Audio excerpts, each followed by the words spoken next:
Hello everyone.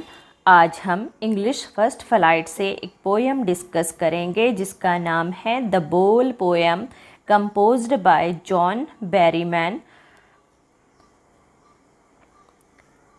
Guys, poem को पढ़ने से पहले हम इस पोएम के बारे में थोड़ा सा जान लेते हैं ताकि आप पोएम को इजीली समझ पाए।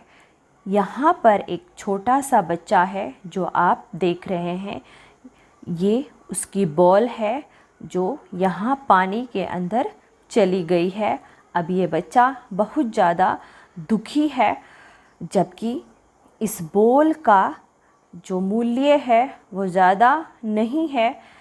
इजीली वो दूसरी बॉल खरीद सकता है, लेकिन फिर भी यह बच्चा बहुत ज़्यादा दुखी है।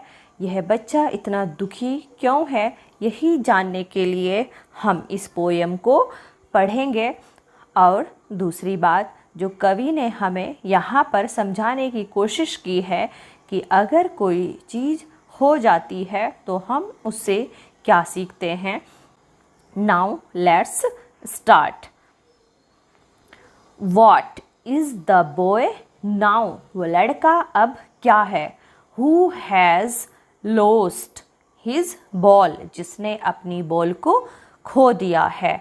What? क्या करे। What is he to do? वो अब क्या करे। I saw it go. I means here the poet. I का मतलब है यहाँ पर poet। I saw it. It का मतलब है यहाँ पर the ball. बॉल, इट का यूज़ किया है कवि ने बॉल के लिए। I saw it go merrily bouncing. मैंने उसको जाते हुए देखा। merrily means here happily खुशी से। मैंने उसको खुशी से टप्पा खाते हुए, उछलते कूदते हुए, जाते हुए देखा। डाउन द स्ट्रीट, नीचे गली में। एंड देन, और तब, और फिर तब मैंने उसको देखा। मेरली ओवर, खुशी से जाते हुए। There it is in the water, वो जो पानी में है, पानी में चली गई है उस बॉल को मैंने पहले गली में जाते हुए देखा, खुशी से उछलते कूदते हुए, और फिर पानी में जहाँ पर अब वो बॉल है। तो गाइज, यहाँ पर जॉन बेरीमैन कहते हैं कि what is the boy now? वो लड़का अब क्या करे। Who has lost his ball, जिसने अपनी बॉल खो दी है। What is he to do? वो अब क्या करे, क्या करे।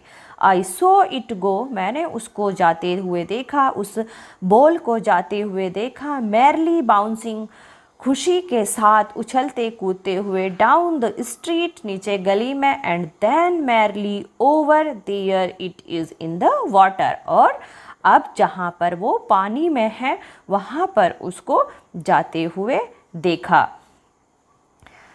आगे कहते हैं John Berryman, no use to say, अब कोई फ़ायदा नहीं है उस बच्चे से ये कहने का। Oh there are other balls, अरे दूसरी बॉल है। कई दफ़ा हम कह देते हैं जब कोई चीज़ हो जाती है, अगर वो चीज़ इजीली मिल जाए दूसरी, तो हम कह देते हैं कि कोई फ़ायदा नहीं है इतना दुख करने का, दूसरी बॉल इजीली मिल जाएगी। लेकिन यहाँ पर पोएट कहते हैं कि उस बच्चे से ऐसा कहने का कोई फ़ायदा नहीं है। एन अल्टीमेट शैकिंग ग्रीफ, क्योंकि एक अत्यंत, अल्टीमेट का मतलब है अत्यंत, शैकिंग कहते हैं ट्रैम्बलिंग, कांपना।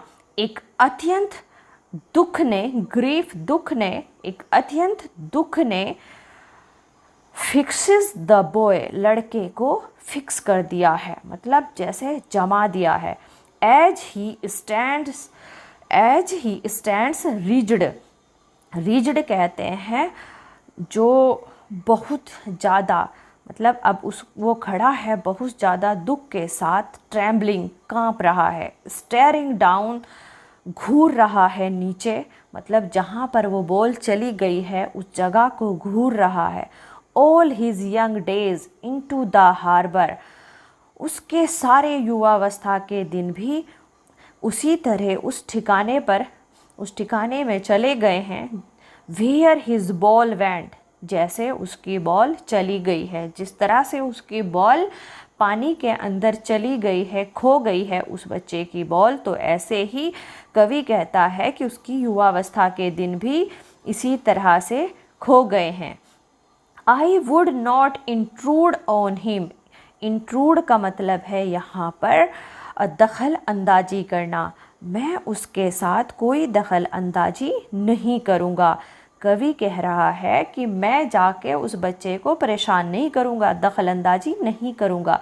क्योंकि क्या होता है कि कई दफ़ा हम क्या करते हैं, अगर बच्चा दुखी होता है तो हम उसको वैसी ही कोई दूसरी चीज़ दिला देते हैं ताकि वो दुखी ना हो। लेकिन यहाँ पर जॉन बेरीमैन कहते हैं कि मैं नहीं दखल अंदाजी करूँगा, उस बच्चे को परेशान नहीं करूँगा। अ डाइम अनदर बॉल्स, जबकि दूसरी बॉल का मूल्य केवल क्या है, एक डाइम है। A dime means here 10 cent. 10 cent कहते हैं किसको, 10 सेंट का मतलब है अ डाइम। एक अमेरिका में डाइम बोला जाता है 10 सेंट को। तो 10 सेंट जो है दूसरी बॉल का मूल्य है, इज वर्थलेस।